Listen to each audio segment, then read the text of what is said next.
Joia. Bom, estamos gravando. Pessoal, boa tarde a todos.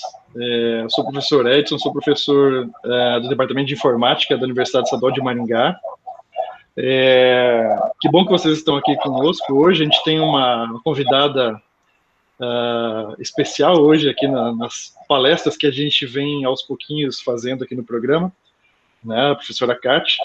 Já vou apresentar a professora. Antes, eu queria explicar um pouquinho o contexto dessa palestra, tá? Nós temos no programa, assim como outros programas de pós-graduação têm, também uma disciplina, né, chamada Metodologia de Pesquisa em Computação. Né?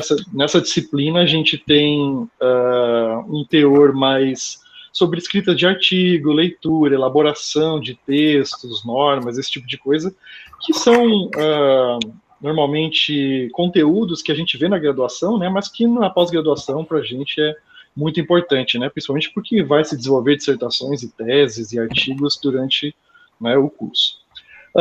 E uma outra parte dessa disciplina, ela é voltada para estudos secundários, né, então revisão sistemática de literatura, mapeamento sistemático, esse tipo de revisão.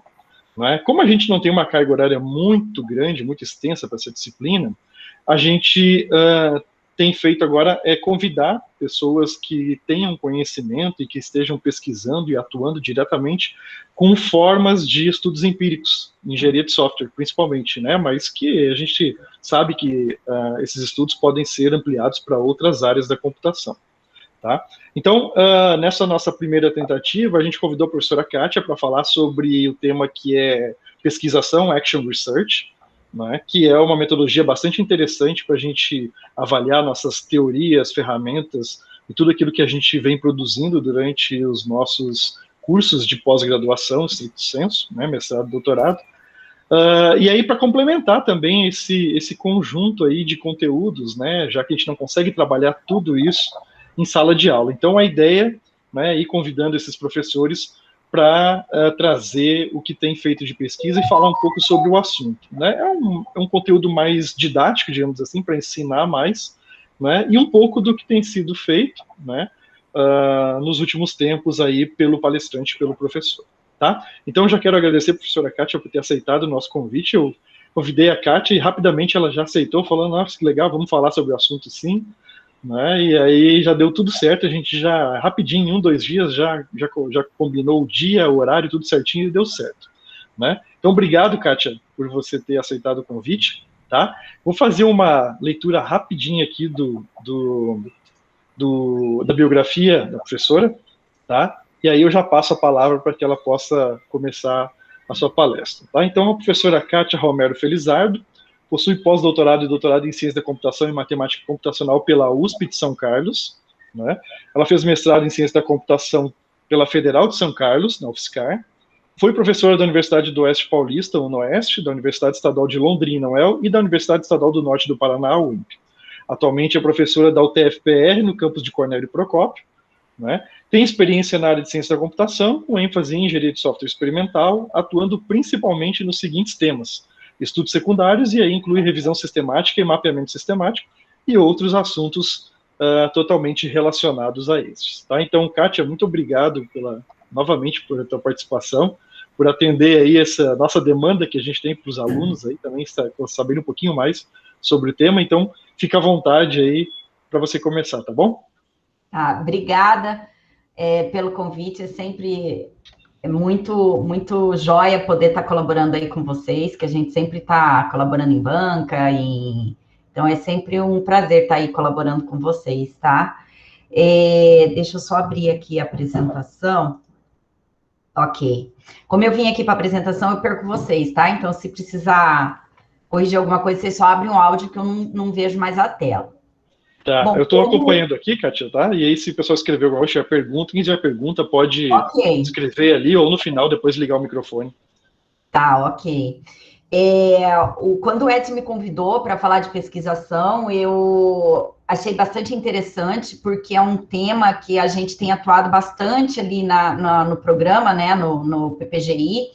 Por se tratar de um programa profissional, a gente busca exatamente isso. a colaboração entre academia e indústria. E aí, um dos métodos que a gente tem na literatura que proporciona essa colaboração é exatamente pesquisação. Então, o tema é apresentar da aula aí, da palestra, é apresentar esse método de pesquisa, né?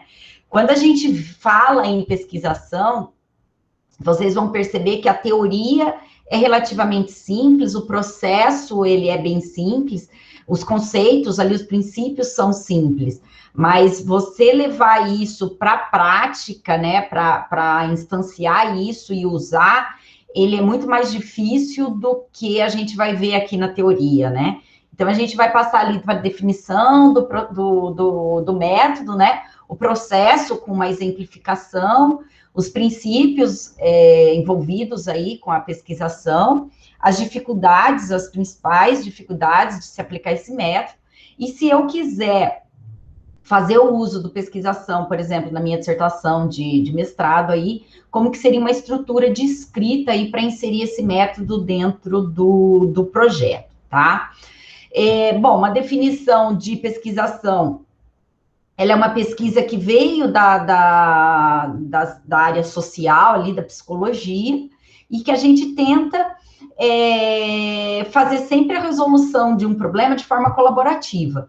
Então, ali a gente tem, ó, aqui é a academia e a indústria, e a ponte ali de conexão entre a academia e a indústria é um problema que tem interesse de ser solucionado pela academia e que tem ali um problema que está sendo oriundo ali, originário da indústria, né? Então, um método que permite essa colaboração de pesquisadores mais os profissionais da indústria de software aí, justamente porque o problema é de interesse de ambos, tanto da academia como para a indústria. Então, esse é o ponto central aí do método de pesquisação. A principal característica dele é que esse problema, ele gera interesse para as duas partes, tá? Por isso, ele proporciona esse elo aí de colaboração. Então, a pesquisação, ela vai juntar, como a gente está falando de academia e indústria, automaticamente a gente está falando de evidências teóricas, de teoria, experiência prática, né? A gente está falando ali de solução, da prática de solução de problemas reais, que é o problema comum de interesse da indústria, mas que vai gerar também um avanço de conhecimento científico para a academia. Então, o ganho das duas partes é exatamente isso, né? Existe a solução do problema, então a indústria ali ganha a solução do problema que ela está tendo, só que para solucionar esse problema, a academia, ela ganha conhecimento científico. E também ela ganha essa questão que o Edson já colocou, de validar, né, na prática, as teorias oriundas aí de teses, dissertações, de pesquisas acadêmicas. Então, nesse link que a gente tem a aplicação aí do método de pesquisação. Aqui é um desenho que representa exatamente o que eu falei no slide anterior, né? Só que aqui ilustrado. Então, a gente tem aqui duas perspectivas. Na parte de cima, a gente tem a perspectiva da indústria, e aqui na parte de baixo, a perspectiva da academia, né? Então, se a gente começar esse ciclo aqui de atuação da indústria, então a indústria tem um problema real. Esse problema, ele impacta a forma como os profissionais interpretam e analisam as aplicações, as soluções, e como eles resolvem esse problema, né? Então, isso impacta, e da mesma forma como isso é percebido, tem um impacto no problema, se ele é considerado a escala de dificuldade, as técnicas que poderiam ser utilizadas, a experiência, né? Quando tem essa percepção, ela acaba determinando as ações que vão ser tomadas dentro das empresas, que automaticamente afeta o problema. E as ações também são direcionadas por esse problema, né? Então, esse basicamente é o ciclo da indústria quando ela está atuando de forma isolada, né? Sem a tal da colaboração com a indústria, com a academia, né? Então, ele tem um problema, ele tem as suas próprias percepções, que são baseadas no quê?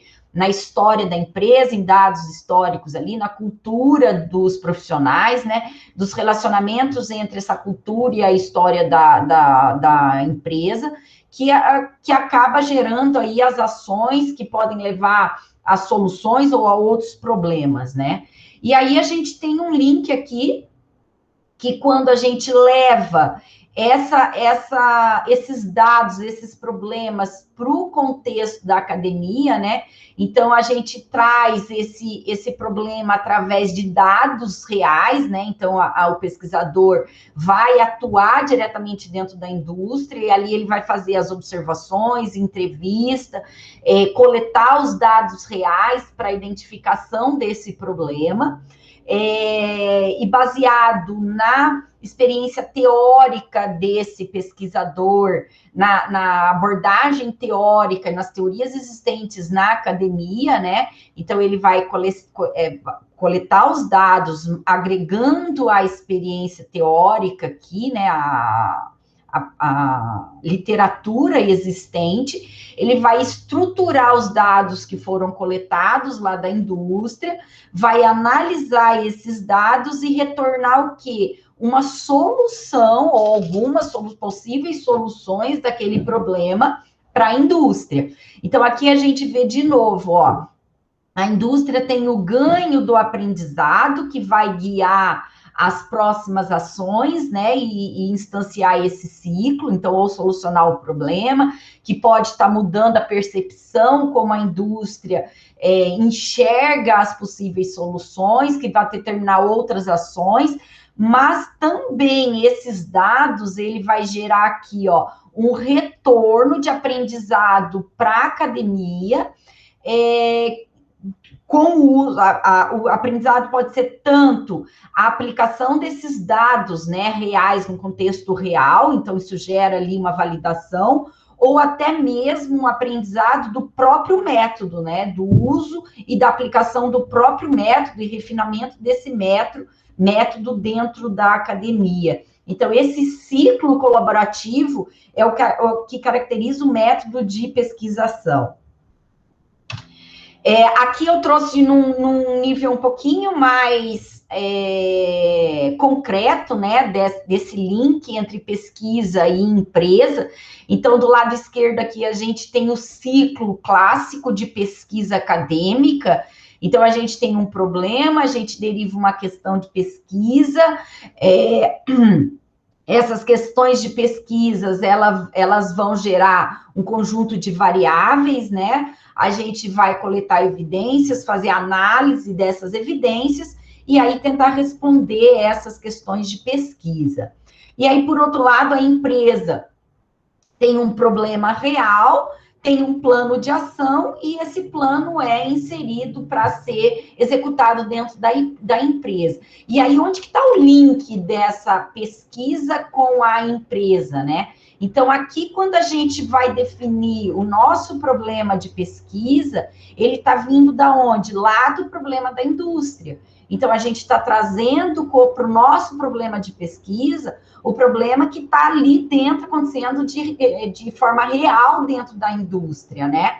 E aí, quando essa empresa vai definir aqui o plano de ação, né? Então, ela vai levantar ali o como resolver aquele problema, isso vai estar direcionando as variáveis que vão ser observadas dentro do contexto da nossa pesquisa, né? Então, a gente vai ver um pouquinho ali mais para frente o que seriam essas variáveis.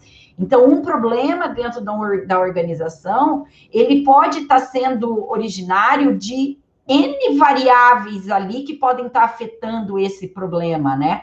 E aí a gente tem que, dentro de uma pesquisa, conseguir isolar essas variáveis para definir o plano de ação, né? A técnica apropriada, a solução que a gente vai estar planejando aí para ser inserido dentro do contexto da empresa. E aí, quando esse plano de ação, o que for escolhido dentro das opções, for praticado, está ali sendo aplicado dentro da indústria, isso vai gerar as fontes de evidência, seja ali através das entrevistas, observações, análise qualitativa, ou outras fontes de informação, é ela que vai dar o retorno para que a gente possa fazer a análise e a resposta para a nossa questão de pesquisa. Então, a gente vê que por mais que exista ali uma visão mais simplista por lado da empresa, do como é feito, né, a gente consegue fazer esse link, essa ponte entre a nossa pesquisa e a solução de um problema na prática, né? Então, é isso que é exatamente o propósito do método de pesquisação.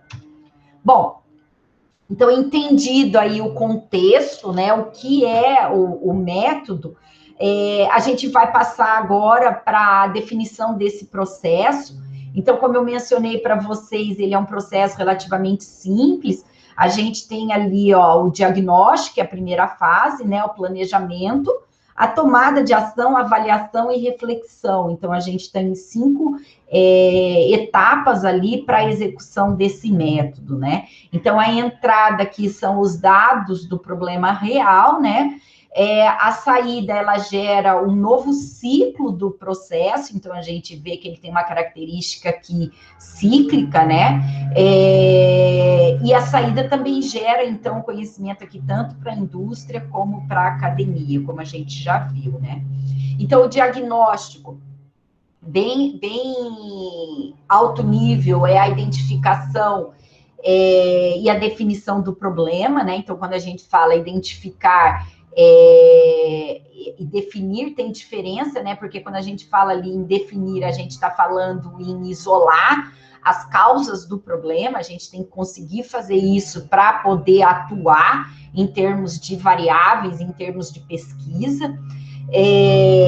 O planejamento, basicamente, a gente está levantando as opções de solução para aquele dado problema, então a gente está considerando as possibilidades, sendo que essas possibilidades, elas são baseadas todas na teoria acadêmica, então elas são baseadas em teoria, tá? Que é o link disso com a academia, né? Então ela é baseada ali no que já existe comprovado dentro da academia. A tomada de ação é a gente selecionar dentro das possíveis soluções aquela que vai ser aplicada dentro da empresa, dentro da organização.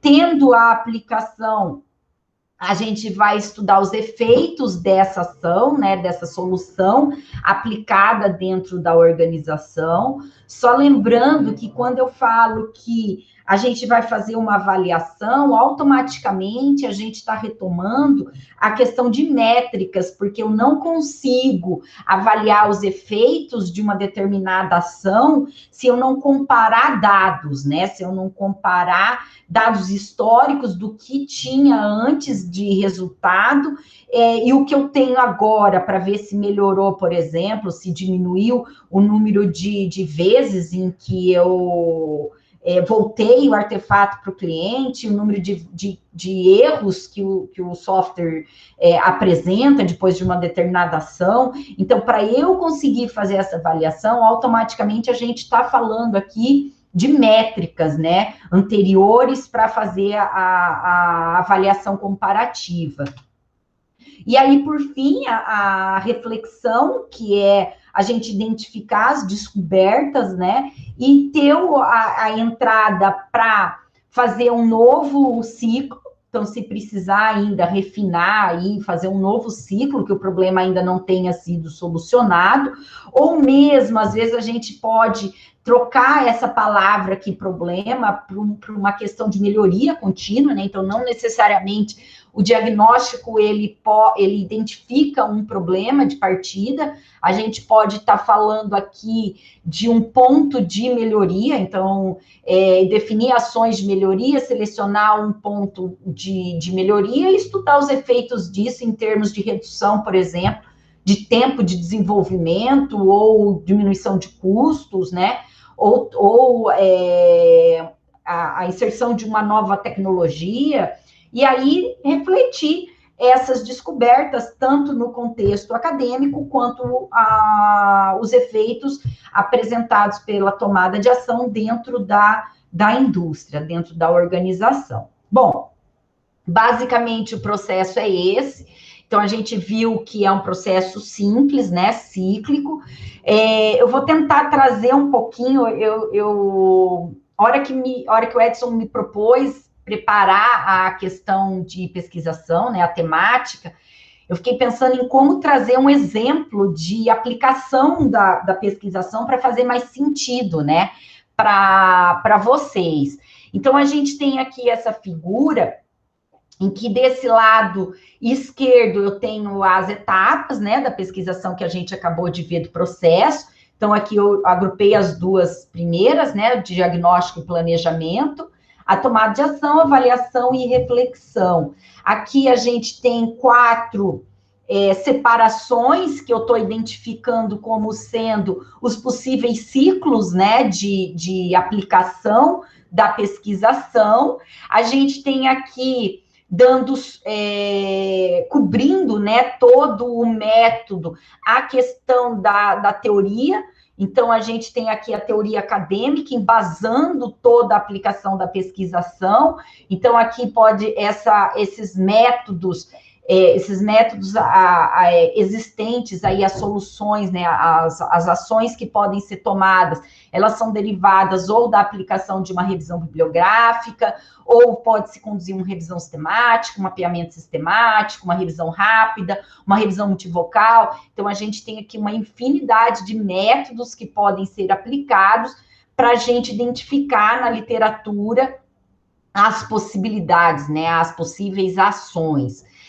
No decorrer da aplicação dos ciclos, a gente vai tendo uma evolução da questão de pesquisa.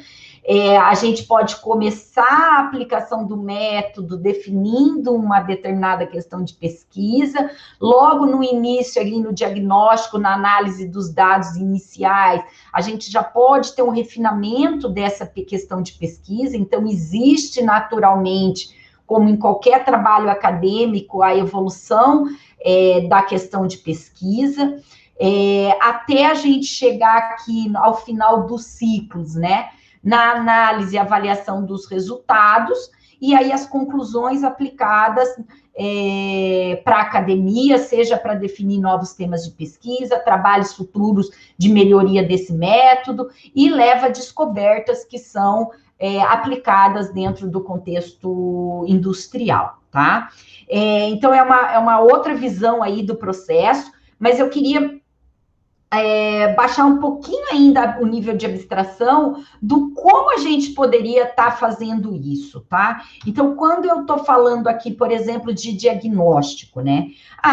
Eu tenho que fazer o diagnóstico. Tá, eu chego na empresa e o que eu faço, né?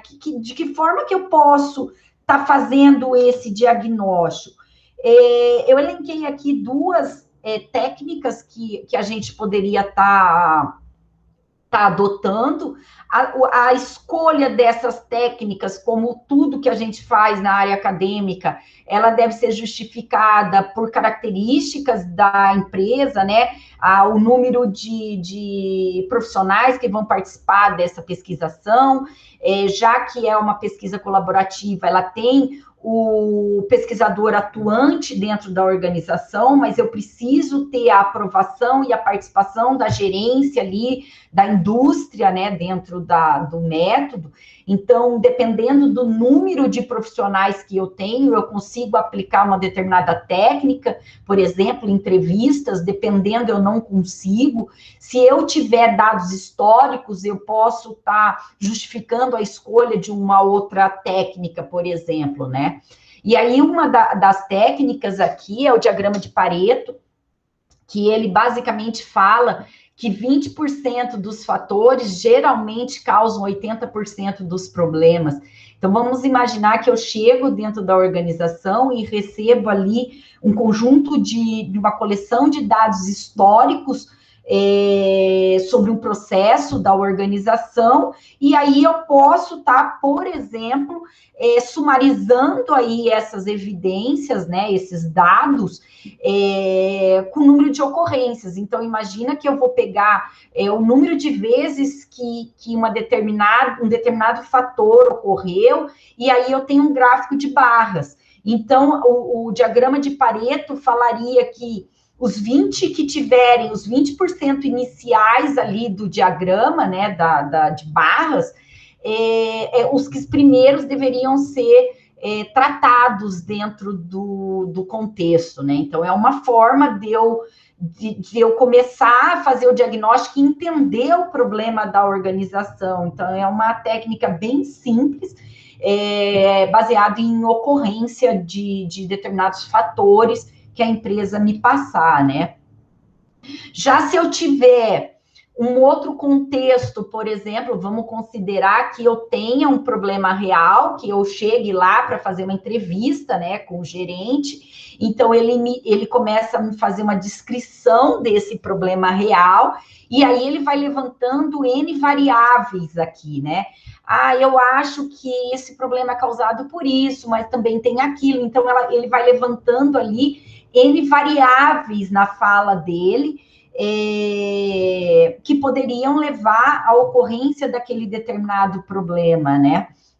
Então, se eu tenho um conjunto grande de variáveis e é possível eu fazer uma entrevista com os funcionários da empresa, uma outra técnica que eu poderia estar adotando nesse contexto seria a análise fatorial exploratória, por exemplo, em que eu teria que, então, um conjunto de profissionais respondendo um determinado questionário, então, com base nas variáveis que veio ali da perspectiva do gerente, eu posso estar levantando aqui um conjunto um questionário, né? Então, por exemplo, ali na variável 1, eu posso colocar a primeira causa, então, eu acho, é bem baseado em opinião, né? Então, a primeira afirmação poderia ser, eu acho que tal variável ali é a causa do problema tal. E aí o profissional vai assinalar ali numa escala entre 0 e 5, sendo que o 0 é o não concordo o totalmente concordo e o 5 totalmente discordo. Ele vai estar respondendo aqui nessa escala a percepção dele com relação a essa variável para levar à ocorrência do problema, né?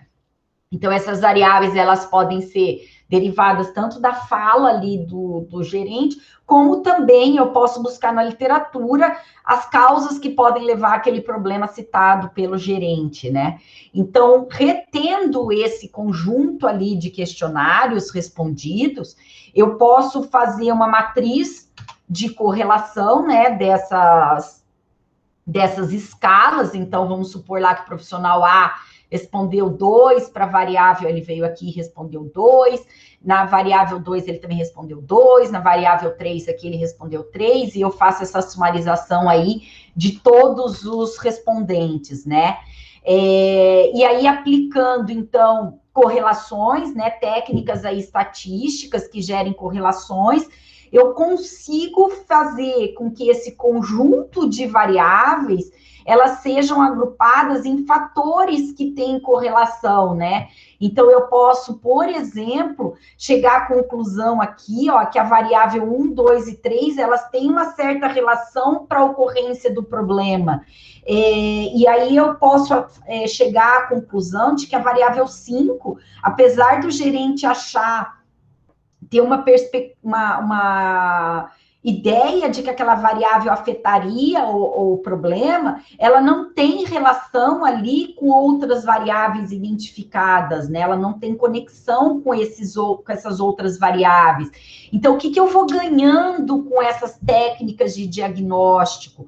Eu vou, com o tempo, saindo de um problema com um conjunto de variáveis soltas, e aí eu vou diagnosticando e fechando o escopo, falando em pesquisa, né? Eu estou fechando esse escopo do meu problema, então eu estou falando que, olha, aquele problema real, ele pode ser ocasionado por N fatores que estão associados a N variáveis. E aí, daqui eu consigo voltar para aquela nossa imagem, né, de variáveis para definir questões de pesquisa e começar a encontrar na literatura o próximo passo, que é o planejamento, né?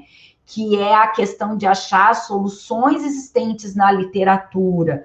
Então, é muito importante, nessa fase de diagnóstico, que a gente tenha não só o problema, mas a identificação da causa do problema, para a gente poder, de fato, guiar e planejar as possíveis ações dentro do processo, do método de pesquisação, tá? Existem outras técnicas que podem ser usadas aí para diagnóstico, para realizar o diagnóstico, dependendo do problema que a gente tiver, tá? Eu me ativo a essas duas, mas a gente, com contextos diferentes, né? Uma com dados históricos e a outra baseada em entrevista, num grupo maior aí de amostra, né? Mas a gente pode estar levantando aí outros métodos da academia, né? E o que é legal é isso, a gente trazer o maior número possível, que fica bonita a aplicação do método ali, né? Quando a gente insere vários outros métodos em cada uma das etapas, né? Então, ali eu não estou fazendo diagnóstico de qualquer forma, né? Eu estou aplicando um método que está me guiando a identificação exata das causas. Bom, tendo o diagnóstico, então eu vou planejar, então identificar na literatura as possíveis ações, e aí uma técnica aí, né, que eu sou muito fã e que eu gosto de aplicar, que eu acho que para planejamento associado aí com pesquisação funciona muito bem, é o GQM, né? Então a gente tem o G, que são as primeiras letras, né, do Goal, Questions e Metrics, né, que é o objetivo, questões e métricas. Então, eu definindo ali um objetivo de trabalho, né, um objetivo de pesquisa, ou até mesmo uma questão de pesquisa, né, eu vou identificar questões associadas que, se eu cumprir essas questões, eu consigo atingir o objetivo, né? E aí, para cada uma dessas questões, então, eu tenho aqui um objetivo que está num outro nível, elencado aí a um conjunto de questões, e cada questões é um conjunto de métricas. Então, aqui eu começo a planejar, pensando já na questão das métricas das próximas fases, quando eu precisar fazer a avaliação, né? Então, vamos supor aqui que eu tenha um determinado objetivo, por exemplo, eu quero implantar a qualidade de teste de software dentro da organização, né? E aí eu vou levantar aqui o quanto que a minha equipe, por exemplo, tem de conhecimento, ou então eu preciso ali de várias questões para saber se isso é tomar essa decisão, por exemplo, né? Então, eu posso vir aqui e saber a questão de conhecimento que ela já tem, eu posso saber aqui a questão de motivação, tudo isso para atingir o objetivo de se implantar, por exemplo, teste de software, né? Então, a questão 1, eu estaria associado aqui, por exemplo, uma pergunta de contexto de conhecimento prévio de teste da minha equipe, né? E aí, então, por exemplo, eu posso fazer uma afirmação, eu conheço teste funcional. E aí a pessoa pode estar lá concordando até discordando totalmente, né? Então, eu tenho de forma ali organizada o objetivo, o que eu preciso fazer para atingir aquele objetivo, e o que eu vou coletar para saber se eu atingi aquele objetivo, né? Num segundo momento que eu já tenho implantado teste na empresa, e aí eu quero avaliar a mudança de uma determinada técnica, né? Então, eu tenho aqui saber se essa técnica atingiu o objetivo, né? Então, eu posso estar questionando aqui, né, na questão, o número de defeitos. Eu acho que o teste melhorou a qualidade do software, e aí o que eu vou coletar para avaliar isso, né? Por exemplo, o número de defeitos, que é alguma coisa ali quantitativo. Então, o GQM, ele serve para a gente estar organizando aí a questão da nossa pesquisa. E o que eu acho muito vantajoso na aplicação do GQM, que as pessoas às vezes param ali na questão só da estrutura, né? De você estruturar hierarquicamente o objetivo, decomposto em questões, e as questões, as métricas associadas à coleta para cada uma dessas questões, né? É o fato de poder previamente a gente gerar as interpretações, né? Então, vamos supor que eu esteja aqui, ó, coletando, e que o M1 concordo plenamente, a motivação lá dos meus funcionários. Então, se o M1, o número de funcionários que concordou totalmente, for maior do número de funcionários que discordou ou está indeciso, então eu tenho uma resposta positiva em relação à motivação, né?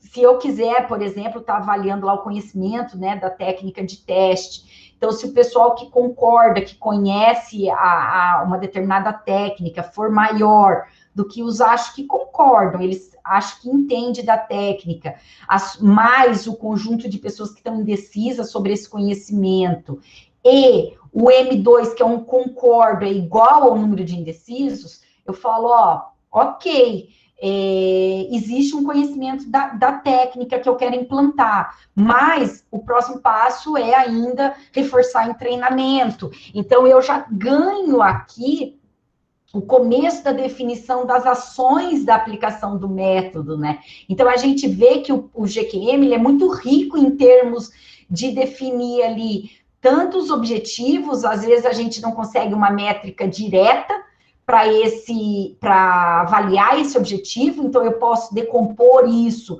num conjunto de questões, definir as métricas, o que eu vou coletar para fazer essa análise e gerar essa interpretação para me definir as ações, né? Então, o GQM, ele é uma técnica que pode ser muito bem usada em conjunto com o método de pesquisação. Bom, a gente tem um outro patamar aqui, que é a busca das evidências, né, da literatura, e aí aqui a gente tem um conjunto aí de métodos, né, a escolha de cada um deles vai depender de N características, por exemplo, eu posso estar aplicando uma revisão sistemática, dependendo do tempo que eu tenho para se fazer isso, se eu tiver num doutorado aplicado à indústria, então, sim, eu vou ter tempo de estar fazendo uma revisão sistemática. Se eu tiver num trabalho de TCC prático ali, com aplicação na indústria, talvez seja melhor eu estar fazendo uma revisão bibliográfica, né, por questão de tempo para se gerar o resultado. Se eu tiver dentro o tempo for limitado pela indústria, então talvez uma revisão rápida, se o problema ele tiver a opinião dos praticantes for relevante, então o indicado é uma revisão multifocal. Então, a escolha desses métodos, ela vai depender de N características aí do problema que eu estou abordando dentro do contexto da pesquisação, né? Então, a gente vai aplicar aí, dependendo, as fontes são essas, né? A gente pode aplicar revisão, mapeamento, revisão rápida. E o que eu achei interessante nessa referência, né? aqui, foi que ele indicou revistas que têm, então, às vezes, muitos alunos perguntam, né? Kátia, se eu tiver que escolher um número limitado de fonte, né, para aplicação na indústria, então escolha esses journals aqui que tenha na chamada, o público são as indústrias de software, né? São os profissionais, né? Então, a gente tem lá o I3E Software, o Communications da CM, né? Então, a gente tem essas fontes. E aí, claro, se a gente está falando no contexto de indústria, a gente não pode estar deixando de fora a questão da literatura cinzenta, que é toda a literatura que a gente considera fora ali da publicação de artigos científicos, né? Então, a gente tem uma escala dessa literatura que inclui as teses, dissertações, os blogs. Então, a gente tem toda essa literatura cinzenta que pode trazer muito conhecimento aí prático para as nossas tomadas de decisões aí, para definir essas ações, tá? Dentro do método. Um ponto importante quando a gente vai adotar a questão das evidências, né? Avaliar essas evidências sobre uma perspectiva de aplicação dessa evidência num contexto de indústria. A gente está aplicando um método aqui que o principal objetivo é solucionar um problema real. Então, essa evidência, ela tem que trazer as implicações, e eu tenho que ter teoria para embasar os benefícios e as implicações da aplicação daquela solução na prática, né? Então, além de avaliar a qualidade metodológica do trabalho, avaliar as características de qualidade do método que foi usado, a gente também tem que avaliar se a evidência pode ser usada na prática. A gente tem que avaliar esse trabalho que vai gerar as possíveis ações, se ele fornece diretrizes para serem aplicados na prática, né? Essas diretrizes, elas estão bem descritas? É fácil de entender e usar? Ou são diretrizes que, para eu aplicar aquilo, eu preciso gerar um conjunto muito grande de mudanças, que daí exigiriam outros ciclos anteriores do pesquisação, né? E aí os benefícios estão, claro, eles compensam os custos. Então, eu implantar ali, de acordo com o que eu achei, a atividade de teste vai compensar com relação aos gastos que eu estou tendo, quais são os benefícios em relação aos custos. Então, a gente tem toda essa vertente da indústria quando a gente está aplicando aí a questão da pesquisação, né? E aí vale uma ressalva que toda essa análise crítica da evidência, nós, como pesquisadores também, que estamos conduzindo ali os trabalhos teóricos, né, e publicando isso, então, seja ali a minha revisão sistemática, seja ali meu mapeamento sistemático, trazer essa descrição também nos meus resultados. O que significa eu ter achado que as ferramentas existentes são essas? Mas dessas ferramentas, se eu quiser usar, o que isso significa? Como usar? Como aplicar? Quais são os passos? Então, a gente também, como pesquisador, tem que deixar descrito esses benefícios, essas diretrizes, para que elas possam ser usadas, por exemplo, quando se está aplicando um método aí de pesquisação, tá? Bom, esse aqui é um outro exemplo de como a gente poderia estar aplicando aí pesquisação. Aqui eu trouxe a revisão bibliográfica novamente, né, aos mesmos métodos, só como fonte ali de evidências, né, tanto teóricas como práticas. Quando a gente envolve multivocal, a gente está falando de literatura cinzenta. Aqui eu quis dar um enfoque principalmente para a coleta dos dados. Então, uma das primeiras coisas antes do diagnóstico, eu preciso ter coletado dados. Então, existe uma coleta no momento inicial do diagnóstico e uma coleta para cada um dos ciclos, né? Então, a gente tem aqui, ó, a interação. Então, os ciclos, eles são sempre com a interação da academia e indústria. Então, aqui a gente tem o processo, né, da pesquisação, diagnóstico, o planejamento, a tomada de ação, a avaliação e a reflexão, né? Então, isso vão gerando ciclos. De acordo com os ciclos, a gente vai coletando dado, a gente volta aqui, ó, para um próximo ciclo, os dados analisados do ciclo anterior, das reflexões, né? Isso aqui, ele vai sempre gerar um aprendizado, que vai ser as descobertas para a academia, para a indústria, e gerar o conhecimento sobre o método e sistemas de pesquisa para a academia, né? As fontes de evidências, elas podem vir desde a percepção ali dos dados coletados, mas também a percepção do pesquisador que está lá dentro da indústria, aplicando o método, né? A percepção da própria indústria, do participante pelo lado da indústria, como também de entrevistas, relatos, depoimentos, de conversas entre o pesquisador e os profissionais. E aí a gente tem aqui um outro ponto que eu queria trazer, que é a forma de registrar essa coleta, né? Quais são os instrumentos que a gente vai usar no método de pesquisação para estar fazendo a coleta de dados, né? Então, esses dados, a gente pode lá se basear no GQM, que é o nível de métricas, para a gente saber o que a gente vai coletar, né? Para que possa ser respondida as questões, e atingindo as questões, a gente consegue atingir o objetivo mais geral. Mas dependendo do método que eu for utilizar, ele define ali a forma de coleta de dados, né? Então, se eu for usar ali, por exemplo, meta-etnografia, se eu for usar qualquer outro método ali de síntese desses dados, ele vai guiar a forma como eu tenho que coletar esses dados, tá? Então, os instrumentos, eles estão relacionados com as técnicas que eu vou usar aqui na análise e avaliação dos resultados. Bom, com relação às análises, né?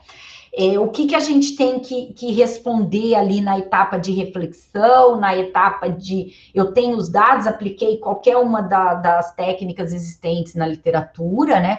E aí o que eu tenho que responder com esses dados, né? O que foi aprendido? O que deu certo que eu vou repetir? Tanto aqui no contexto de indústria como de academia. Então, o que a indústria aprendeu com essa ação? Com a implantação da técnica, com a mudança da técnica, ou então o que o pesquisador aprendeu e gerou de conhecimento com a aplicação do método, tá? Para aplicar num novo estudo que ele for participar. O que deu certo nos dois sentidos que eu vou repetir? O que foi útil, mas faltou algum detalhe que pode ser melhorado e refinado aí, seja para um próximo ciclo, seja para um novo estudo.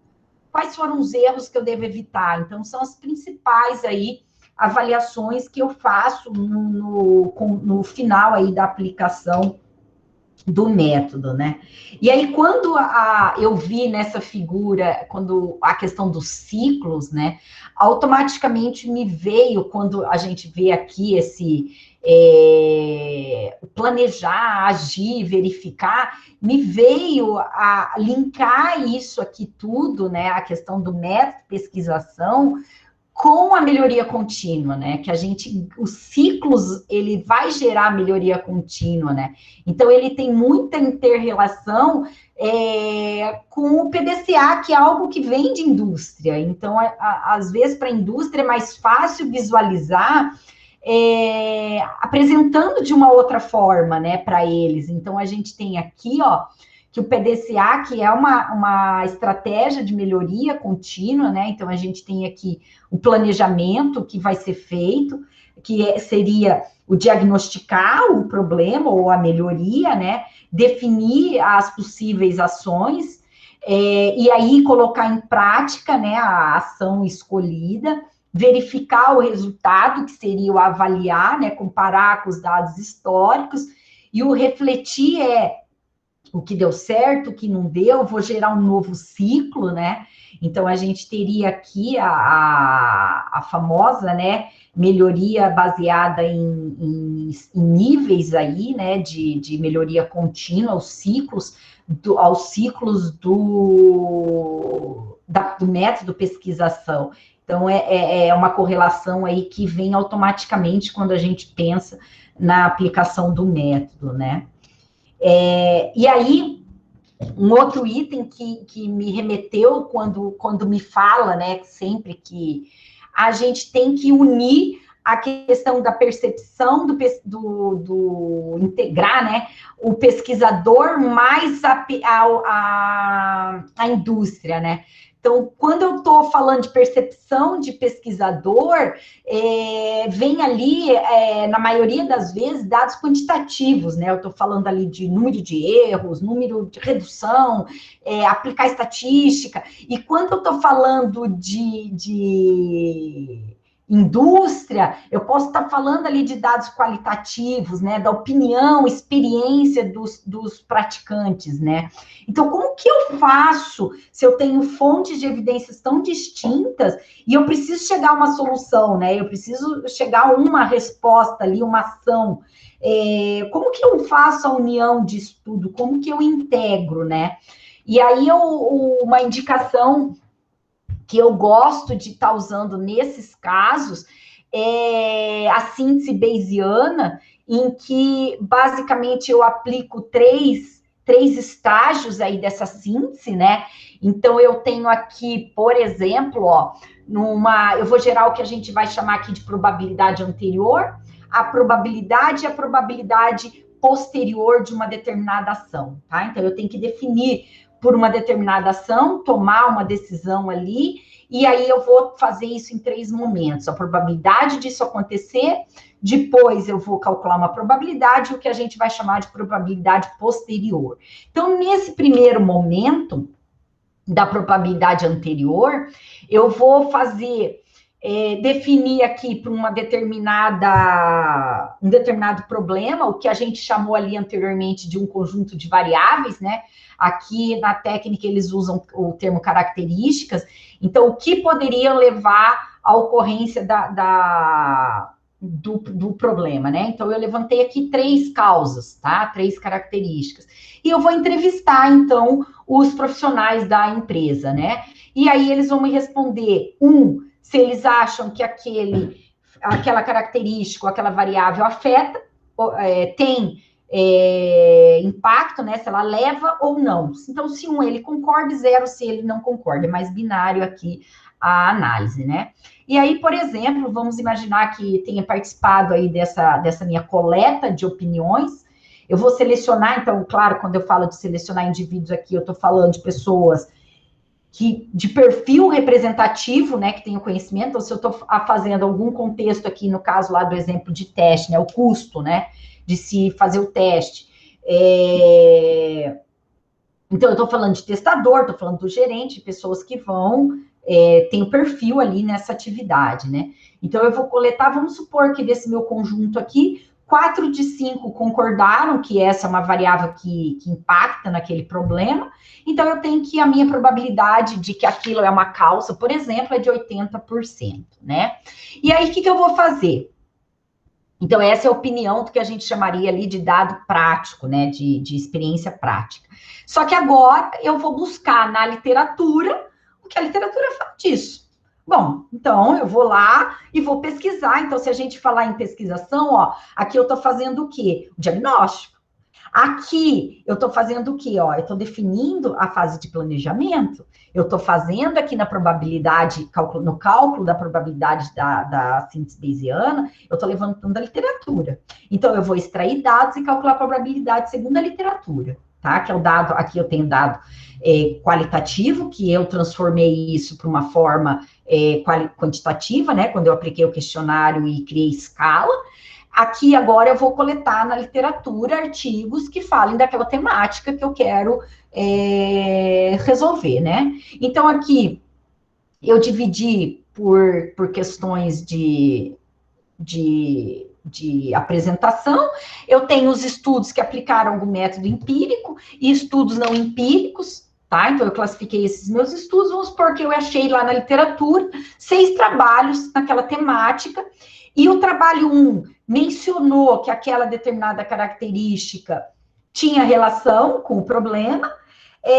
Então, eu tenho aqui que dados, eu vou chamar de PB, de probabilidade 1, que é os estudos empíricos, 1 de 3 artigos, ou 33% dos estudos empíricos, é a probabilidade segundo a literatura empírica, né? E os estudos não empíricos, eu achei mais 3 trabalhos, e 100% dessas evidências me falavam que aquela determinada variável, sim, afetaria o problema, tá? Então, eu tenho aqui, claro que quando eu vou fazer a busca na literatura, eu posso identificar novas características que eu não tinha identificado ali com os profissionais, tá? E aí, a probabilidade posterior é fazer o quê? Eu vou ter que chegar a uma probabilidade final para tomar uma decisão, e aí eu vou ter que agrupar, integrar essas dois tipos de probabilidade, né? Então, como que eu posso fazer isso? Eu vou pegar a probabilidade anterior, a nova probabilidade, né? Refinar essa probabilidade até chegar à probabilidade posterior, que é a aplicação da probabilidade baseado nas anteriores, na anterior. Então, olha lá, a probabilidade basicamente é o quê, ó? A probabilidade anterior daquela, segundo os meus profissionais, ó, a gente aqui chegou à conclusão na empresa que é 80% do nosso problema é causado por isso. Bom, aí eu vou e apresento, ó, a literatura, considerando só os estudos empíricos, tá? Que aplicaram lá um método, seja um estudo de caso, um experimento controlado, elas falam que essa variável afeta 33% do problema, essa variável tem 33% de chance de ser ela a causa do problema. E aí eu vou refinar a probabilidade dentro da organização. E aí, o que vocês acham? Vocês mantêm? Vocês vão analisar esses estudos? Não, a gente acha que ela continua com a opinião de 80%. Bom, agora eu vou apresentar os estudos não empíricos, que estão baseados, publicados na literatura, mas eles vão considerar ali também uma literatura cinzenta, mais próximo da empresa, e eu posso apresentar isso, por exemplo, para esses profissionais. E aí eu falo, ó, a literatura de estudos não empíricos afirma 100% que essa variável impacta. Ah, não, então, poxa, 100%, a gente tinha posto 80%, então eu vou aumentar ali, eles aumentaram para 90%, segundo a opinião agora, seria de 90% a probabilidade de escolher aquela ação ou de ser aquela a causa do problema. Então, é uma forma de síntese que a gente tem de se agregar à questão da teoria, né? A questão prática com a questão da teoria. Então, se a gente voltar aqui para pesquisação, a gente teria aqui, né, o diagnóstico, a gente teria aqui toda a questão da identificação do planejamento, identificamos aqui as possíveis ações, né? A gente pode estar identificando aqui as ações, e aí a gente tem uma definição aqui das probabilidades de qual ação a gente vai escolher. Então, isso aqui poderia estar sendo aplicado ali na hora de se apresentar e decidir pela qual das ações eu vou estar escolhendo dentro das que eu identifiquei. Tá? Então, eu acho também uma técnica bem legal para usar aí no contexto de pesquisação. Bom, aqui alguns princípios quando eu aplico pesquisação. Então, agora eu conheço já o que é, conheço os processos, falamos de algumas técnicas que podem ser associadas aí para deixar o método mais robusto. Então, dependendo das atividades ali, eu posso associar outras técnicas. E aí, o que eu tenho que garantir que eu estou seguindo, né, e que eu estou aplicando ali pesquisação de fato, né? Então, tem alguns princípios que regem esse método. O primeiro é um acordo entre pesquisador e organização. Então, eu só aplico pesquisação se essa parceria tiver muito bem esclarecida e firmada, né?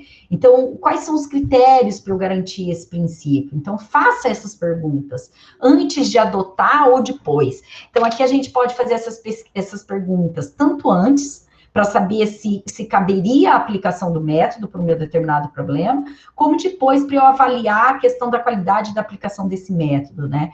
Então, o pesquisador e a organização concordam que essa é a melhor abordagem, ele entendeu que pode ser aplicados outras e que essa é a melhor abordagem. O foco está entendido de forma clara e explícita. A organização tem um compromisso de estar participando. As funções e responsabilidades estão claras de que vai ser, aonde a empresa vai participar, de que forma, por quanto tempo. Os objetivos e as medidas de avaliação, as métricas, estão caracterizadas aqui. Então, aplicou-se, por exemplo, um GQM. Os métodos de coleta, então, como que vai coletar, e quais são os mecanismos, de que forma, se vai ter uma ferramenta lá coletando, em quanto tempo de programação, o número de erros, quantas vezes fez o download do software lá no repositório, esse vai ser automático, não vai? Então, isso está claro, tá? Então, isso são questões que garantem aí que esse princípio vai ser cumprido, tá? O segundo princípio é a questão do processo ser cíclico, tá? A gente tem que garantir que o processo é cíclico. Então, aqui, se a gente estiver aplicando antes, é só mudar o tempo verbal para fazer a pergunta, né? Então, o projeto vai seguir o modelo cíclico? Vai seguir? Vocês têm intenção de seguir isso? Se você já terminou, daí você vai perguntar, né? O projeto seguiu isso? Mudou? Desviou? Teve alguma justificativa para acontecer esse desvio? De você pular alguma das etapas? Então, o pesquisador conduziu o diagnóstico, independentemente do que a empresa, o gerente me falou que era a causa, você chegou a identificar que aquela era realmente, de fato, a causa que levava ao problema? As ações foram baseadas nesse diagnóstico? Então, você isolou a variável para identificar as possíveis ações dessas causas? O pesquisador refletiu sobre o que ele quer observar, a intervenção que é o ponto de observação.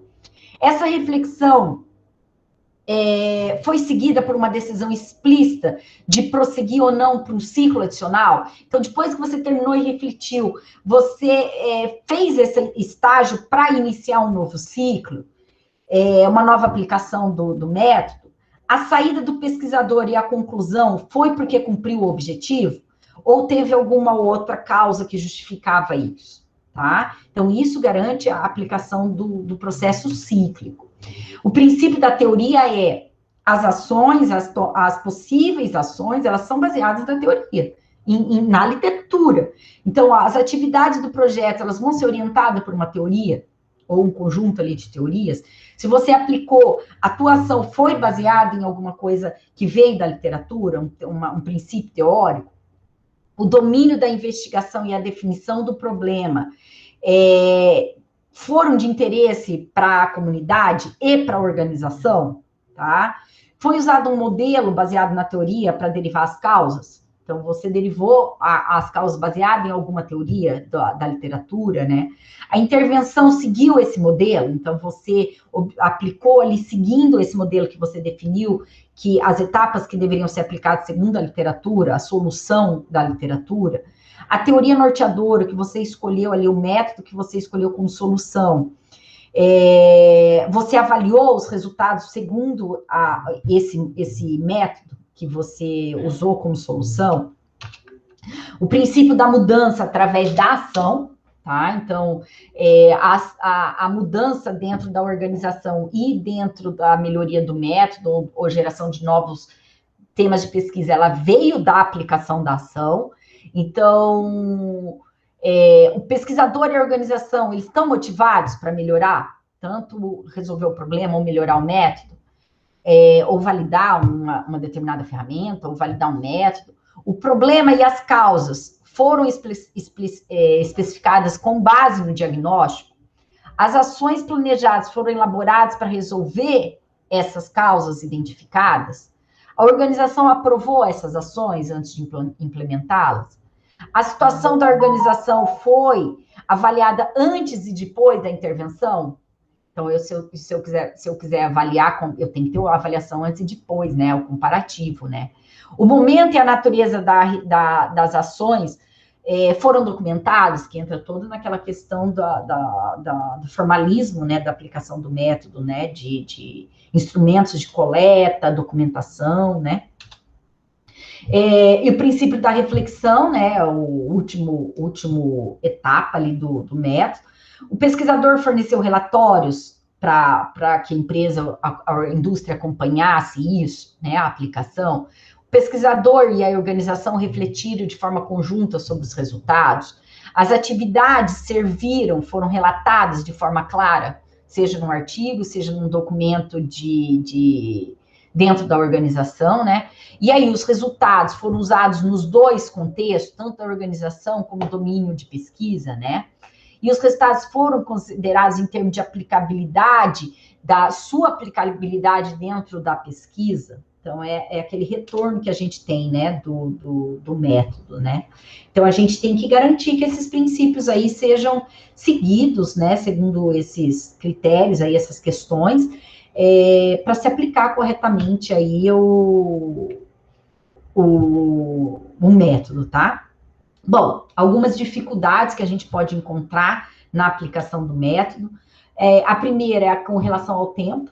Então, a gente tem um tempo aí entre obter esses resultados, porque é um ciclo, né? Às vezes a gente precisa ali a coleta daquelas metas associada com a condição de um projeto dentro da empresa, né? Ou a implementação, né? Então, a gente tem um tempo aí para se obter esses resultados, né? A gente tem que manter como pesquisador a imparcialidade da nossa opinião, então a gente está ali para ser a visão da literatura, para ser baseado no método, para aplicar o método, então sempre de forma imparcial a participação do pesquisador, manter isso, né? Por se tratar, de uma maneira geral, a pesquisação é qualitativa, ela é aplicada num contexto específico de uma organização, então, dificilmente a gente generaliza esses dados, a não ser que eu aplique isso de forma replicada, né, e aí para se conseguir uma generalização desses resultados. Esse trabalho entre a opinião e prioridade entre academia e indústria, né, a forma de pensar entre pesquisador e profissionais da indústria, né, lidar com isso é uma dificuldade do método, até o jeito de se comunicar é uma dificuldade aí da pesquisação. Algumas empresas resistentes às mudanças, principalmente se o jeito de fazer que está levando ao problema já tiver institucionalizado, e aí a gente vê que muito dessas dificuldades, elas podem ser mitigadas pelos princípios que a gente acabou de ver, né? Então, por exemplo, aqui, ó, pesquisadores profissionais, né? As opiniões, as prioridades, lá a gente vai definir um termo de acordo, né? Onde vai ficar claro o objetivo, como fazer. Então, a resistência à mudança, quando a gente tem uma participação da autoadministração ali apoiando a aplicação do método, né? Então, a gente pode mitigar essa dificuldade.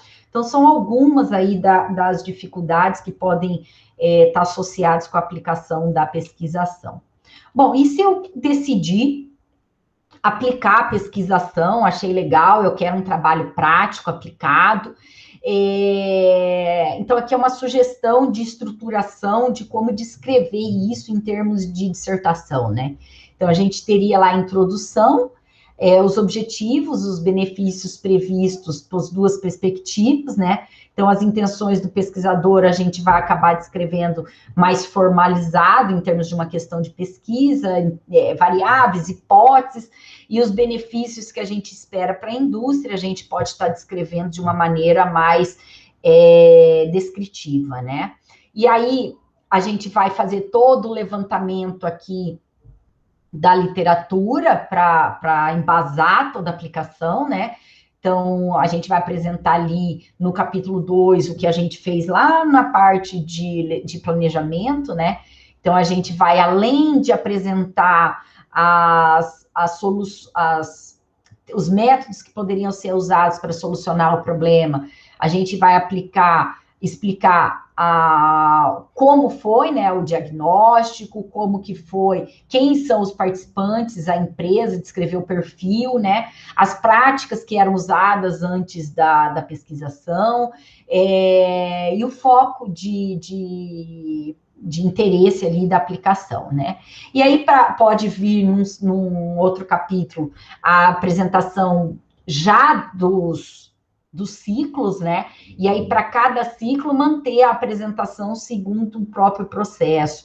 O planejamento, um relato do passo, onde foi feito, como, por quê, a base racional teórica que levou à escolha, a coleta dos dados, a análise e as resoluções e a reflexão, né? O que isso mudou na prática, o que funcionou ou não, e gerou um novo ciclo ou finalizou, e em que, nesse momento, foi de aprendizado para a academia, né?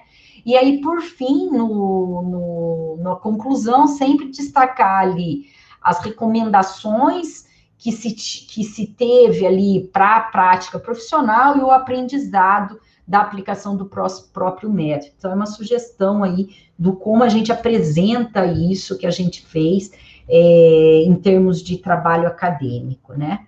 E aí, para finalizar, então, agora a gente pode estar entendendo de forma mais completa aqui, né, o ciclo de pesquisação. Então, a gente tem o pesquisador aqui que vai emergir dentro da academia, dentro de um problema do mundo real, né? Aqui ele vai fazer o diagnóstico, ele vai aplicar ali, seja análise fatorial exploratória, seja diagrama de Pareto, ele vai analisar isso, aí ele vai vir aqui para definir as ações, ele vai fazer uma revisão de literatura, ele vai fazer uma revisão bibliográfica, uma revisão sistemática, ele vai identificar as ações. Para identificar a aplicação disso, é interessante que ele tenha ali exatamente quais são o método, as métricas que vão ser coletadas, então ele pode planejar essa ação baseada, por exemplo, no GQM, e aplicando essa ação, ele vai levar a melhorias e a reflexões, que vai levar a um novo ciclo, ou então a novos temas de pesquisas, novas descobertas, soluções aqui para a empresa e também para a academia. Então, basicamente, é isso que eu gostaria de estar passando aí para vocês em termos de pesquisação. Eu tentei trazer aí o que eu consegui em termos de conectar aí com um pouco de prática, um pouco de ação aí, né, da aplicação aí do método. E na sequência, então, se vocês tiverem alguma dúvida com relação ao método, e aí eu deixei um conjunto aí de referências, caso vocês queiram aprofundar em alguma dessas frentes aí de técnicas, etc. Tá bom? Obrigada pela atenção de vocês. Eu volto, então, a palavra aí para o Edson. Obrigado, Kátia. Foi excelente aula, né? Nem palestra, foi uma aula, porque você explicou para a gente o método todo, foi bem ilustrativo, bem didático, e isso é bem interessante, né? Assim, ver que é uma pesquisa assim que é simples, como você falou, de ser aplicada, não é? Mas ao mesmo tempo exige um bom conhecimento ali de técnicas, né? O processo ele é simples, mas as atividades que compõem o processo, exatamente, exige um pouco mais de elaboração ali das técnicas, né? Para aplicar as técnicas corretas. Exato. Né? Achei bem interessante. Pessoal, alguém tem alguma pergunta que gostaria de fazer? Pode ligar o microfone, a câmera, ou se quiser fazer pelo chat, fica à vontade, tá bom? Alguém? Professor Edson, boa tarde. Oi, Cláudia, boa tarde. Kátia, tudo bem? Eu gostaria de fazer uma pergunta. Vai lá. A aceitação por parte do pessoal da indústria, porque geralmente eles são, assim, muito práticos, né? Eles não têm muita paciência, assim, com aplicar métricas e para toda essa questão. Não sei se você já tem alguma pontuação referente a isso, mas como é que tem sido, assim, a aceitação da parte da indústria em aplicar essas métricas? Aí a gente está falando especificamente ali da questão de formas de coleta, né? Realmente existe ali, a gente colocou até como dificuldade, né? Que é esse tempo, né? O tempo da academia é diferente do tempo da indústria. Eu apliquei poucas vezes o pesquisação e ele veio em formato de dissertação, né? Então, assim, o aluno que estava fazendo o mestrado já trouxe o problema da empresa em que ele trabalhava.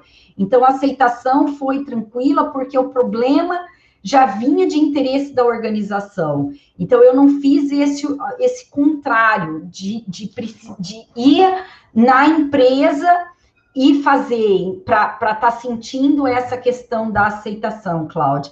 Então, eu não sei te falar se existe essa porcentagem aí de como que tá, porque às vezes que eu apliquei, o interesse veio da indústria para a academia. E eles aceitaram bem, então, né, professora? Assim, da indústria vindo até nós mesmo, a academia, de ter uma aplicabilidade, uma aceitação boa nessa aplicação, né? Foi boa. A ponte, Cláudia, assim, uma forma que tem dado certo para fazer essa ponte é através de, como nós estamos num mestrado profissional, os alunos, eles estão atuantes dentro de indústria, né? Então, a ponte é o aluno ali, né, que traz o problema. Então, tem funcionado dessa maneira, né, deles trazerem o problema que eles trabalham no dia a dia. Sim, perfeito. Que bom. Obrigada, professora. Kátia, imagina até que agora, com essa crise financeira e política e de outros aspectos que o Brasil está passando, não é? Os alunos, eles tendem a trabalhar para fazer os mestrados, a gente não tem bolsa, né, praticamente, e a bolsa que a gente tem são valores que estão há anos sem reajuste, né, como é que a pessoa se mantém com R$ 1.500, por exemplo, no mestrado? A tendência é que a gente tenha mais alunos trabalhando nas empresas, e aí acho que essa ponte, ela aumenta, facilita mais isso, né, Kátia? Porque ele é o intermediário ali, né? Exatamente. Eu acho que a tendência não vai ser só para os profissionais, obviamente que para os programas profissionais é quase que inerente isso, né? Mas para os acadêmicos eu acho que vai começar a surgir essas oportunidades também. O Edson, a gente já vê isso acontecer fora. Não existe mestrado acadêmico, né? E se a gente for considerar o contexto acadêmico profissional, fora basicamente os mestrados, principalmente lá fora que eles quase que acabaram com os mestrados e estão direto com os doutorados, né? Sim. Então, assim, eles são praticamente financiados por indústrias que levam o problema para a solução dentro da academia, né? Sim. Então, eu acredito muito que a curto prazo, não vou falar nem que isso já está acontecendo, ou se muda o modelo de mestrado e doutorado hoje, a gente não vai ter aluno, não tem como um aluno se dedicar exclusivamente para um mestrado e doutorado sem trabalhar sem bolsa ou com uma bolsa que ele não consiga se manter, minimamente se manter, né? Sim. E até assim, analisando, você vê que para a empresa, eu não vou entrar em números, mas me parece ser muito barato ter um aluno, um colaborador sendo um aluno de um programa e trazendo esse benefício para a empresa. Talvez o problema ainda aqui regional, brasileiro, não sei, seja ainda esses gestores ainda terem essa consciência de que isso é um investimento para eles. Sim. Né? Porque assim, eles não vão estar colocando dinheiro, eles vão colocar porque aloca sempre um colaborador, né, ou mais, mas assim, o benefício, né, o retorno de investimento talvez seja o grande impacto, principalmente quando você mostrou no final ali, né, o que volta para a indústria, né, o que eles podem aproveitar disso, né, que é muito mais baratos de que trazer pessoas, consultores e tudo mais. E isso que a Cláudia perguntou, na verdade, de métricas, Cláudia, eu acho que não tem tanto problema, porque as empresas elas estão buscando certificação de qualidade. O Brasil, ela tá, assim, as empresas, se pegar o polo aqui de Maringá, por exemplo, as empresas praticamente todas estão atrás de CMMI, MPS e tudo mais. Em algum momento, eles vão ter que colocar o programa de qualidade, vai ter que ter métricas e tudo mais, então vai facilitar um pouco mais esse tipo de trabalho de pesquisação, né? Porque aí vai ter essas bases de dados, esses históricos e tudo mais. Acho que daí facilita bastante, né, Kátia? Pela exigência de qualidade. Inclusive, quando a Cláudia fala dessa questão de métricas, né, eu acho que essa questão da aplicação da qualidade vai ajudar bastante. E aí, falando um pouco de valores ali, de métricas, né, um ganho que as empresas têm, que é a questão do investimento, é que não necessariamente ela investe em bolsa diretamente em dinheiro para o programa, né? Então, por exemplo, assim, o fato dela dispensar o funcionário para o mestrado, para uma disciplina, para estar aplicando ali, para estar estudando, ela está dispensando ali o que conta como o tempo, é a bolsa, né? O tempo ali pode ser uma bolsa indireta para o programa, mas ele está resolvendo um problema que vai voltar como solução para ser usado dentro da própria empresa. Sim. Então, essa dispensa de hora para ele trabalhar no mestrado, ele continua atuando num problema, ele está ganhando conhecimento para solucionar e melhorar o que talvez traga depois ali redução de tempo e ganho muito, muito imediato para a empresa, né? Sim, é só uma alocação para um time diferente. Exatamente. Está alocando ele para um time para trabalhar num determinado problema. Exatamente. Então, a hora que começar a se enxergar dessa maneira, que é o ganha-ganha, né? Eu acho que essa parceria vai ser facilitada. Aquele edital que teve MyDai da CAPES, se eu não me engano, não, do CNPq, que deu bolsas agora, divulgou bolsas para parceria com a indústria, isso já deu uma boa mexida no mercado, principalmente que em Maringá a gente teve, só que no nosso programa, nós tivemos, acho que 7 bolsas, uma minha de mestrado, mais 2 de mestrado de outros professores, e mais 4 de doutorado, se não me engano, com uma professora. Então, assim, parcerias diretas com a empresa para prover soluções computacionais para essas empresas, que podem muito bem, de repente, fazer uso de pesquisação, né, se for chegar nesse consenso. Então, assim, já começou um incentivo. É pouco, mas está começando. Inclusive, Cláudia, a própria fala da pesquisação, quando eles percebem que a pesquisação vai levar em consideração a opinião ali, sabe? Eu acho que quando a gente pensa, é um aprendizado nosso também como pesquisador, a gente, na maioria das vezes, teve uma formação puramente acadêmica, né? De resolver um problema puramente por hipótese, né? E aplicar ali com o aluno, com o estudante, etc. Mas, então, o aprendizado desses métodos que tem um envolvimento, perspectiva da indústria. Então, por exemplo, síntese bayesiana, quando você vê ali que, a tua opinião, mas considera isso aqui também, isso aqui está corroborando ou não com o que você tem de experiência. Então, eu acho que são formas que a gente pode estar usando para criar também essa comunicação, né? Para agregar esses dois mundos, né? De teoria e prática, né? Pessoal, mais alguma pergunta? Ou se quer fazer um comentário também, fiquem à vontade. Eu tenho uma pergunta. Vai lá, André. Boa tarde a todos. Boa tarde. Parabéns pela apresentação, Kátia. Foi muito esclarecedora essa apresentação. Não foi uma apresentação, foi uma aula, como o próprio Edson falou, né? A minha pergunta é mais uma curiosidade, né? Assim, na sua opinião, qual seria a tática ou técnica que a gente poderia utilizar para atrair pessoas da indústria para fazer experimentos? Porque a maior dificuldade para você validar a pesquisa é você, por exemplo, avaliar a sua pesquisa numa configuração industrial. Para você coletar sujeitos, né, voluntários da indústria para participar do seu estudo experimental. André, olha, se eu tivesse essa resposta, Só que, assim, de uma maneira geral, quando a gente fala de atrair simplesmente para participar de um experimento, a gente já está falando já numa perspectiva de ganho para a academia, né?